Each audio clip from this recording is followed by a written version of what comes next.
Hello girls and boys. Hello guys. Meron ako ngayon, gusto ko lang mag-ano ng opinion dito kay Manong Chavit tsaka kay Jillian Ward. Gusto ko lang mag-share ng opinion. Opinion ko lang to So, ayun. Pakinggan natin siya.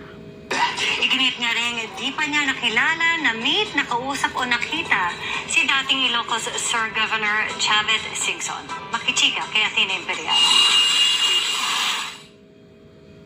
Lahat ng meron ako pinagpaguran ko, and my mom would never do that to me. And sobrang nasasaktan ako kasi hindi po talaga ganun yung mom ko. Sorry. Tapos nadadamay po siya sa lahat ng to. Umiyak pala siya. Nanahimik yung Hindi mother ko ko. napanood. Everything I have, everything I own, everything I post, everything I flex, I bought it with my own money. Emosyonal si Sparkle actress Jillian Ward nang ipagtanggol ang sarili sa intrigang ilang taon nang pilit idinidikit sa kanya. Kabilang dyan ang pagkakaroon umano ng benefactor ni Jill na nagsusustento sa kanyang lifestyle. Nag-start po to 4 years ago. I was 16. And at that Wow, time, bata ayoko pa. po magsalita kasi lagi sinasabi sa akin, if it's not real, hindi mo kailangan magsalita. Last week, lumabas na naman po siya. O, tinawanan ko pa siya nung una. Then, nung nagbasa po ako ng comments, sobrang na-hurt na po talaga ako kasi sobra po yung pambabastos ng mga tao because of fake news. Nakakainsulto para kay Jillian ang mga komento dahil pinaghirapan aniya ang perang ipinambili ng mga meron siya, gaya ng isang sports car. Nabili ko po yung Porsche Boxster. It was a second-hand car. Nabili ko po siya for 1.2 million. May deed of sale din po ako. May resibo ako. My dad has it. Tapos ang kinakalat po nila ay sobrang mahal daw niya. Tapos may nagbigay daw sa akin. Binili ko po yun with my own money, Tito Boy. Lahat ng meron ako, binili ko with my own money. With my own hard work. Sinagot din niya ang issue tungkol sa kanyang magarbong debut.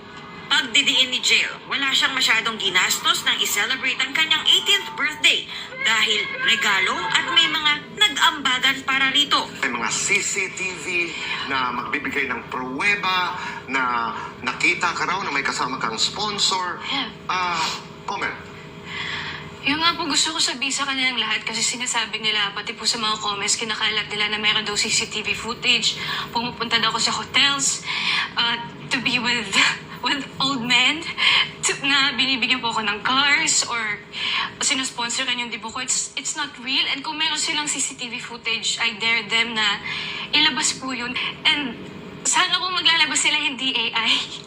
Itinanggi din ni Jillian ang intriga sa mga online post na iniuugnay siya kay dating Ilocos Sur Governor Chavit Singson. Bagay na nauna nang itinanggi ni Singson. Never ko po siya nakilala, never ko po siya na-meet, never ko siya nakausap, never po kami nagkita. So hindi ko talaga alam paano po nila nagawa-gawa lahat ng to kasi never ko po talaga siyang na-meet. Never ko po siya nakausap. Doon sa mga comments, may mga nagsasabing, Ninong, di umano, ng isa sa mga kapatid mo, si Manong Chavit Singson. Is this true? Oh no, never po So namin hindi siya, rin ito totoo. never po namin siya na-meet. Aaksyonan din Actually, ako yung comment ko naman dito. Nung tiningnan ko naman pala si Jillian. Tama ba si Jillian? Si Jillian Ward. Marami siyang, maganda naman siya, bata siya.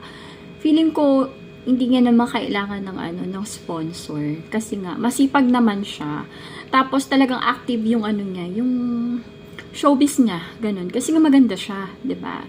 So parang feeling ko, hindi naman. Feeling ko hindi naman. Kasi marami nga siyang projects. Kasi nga, maganda siya, bata siya, fresh siya, 'di ba? Masipag siya. So para sa akin hindi naman.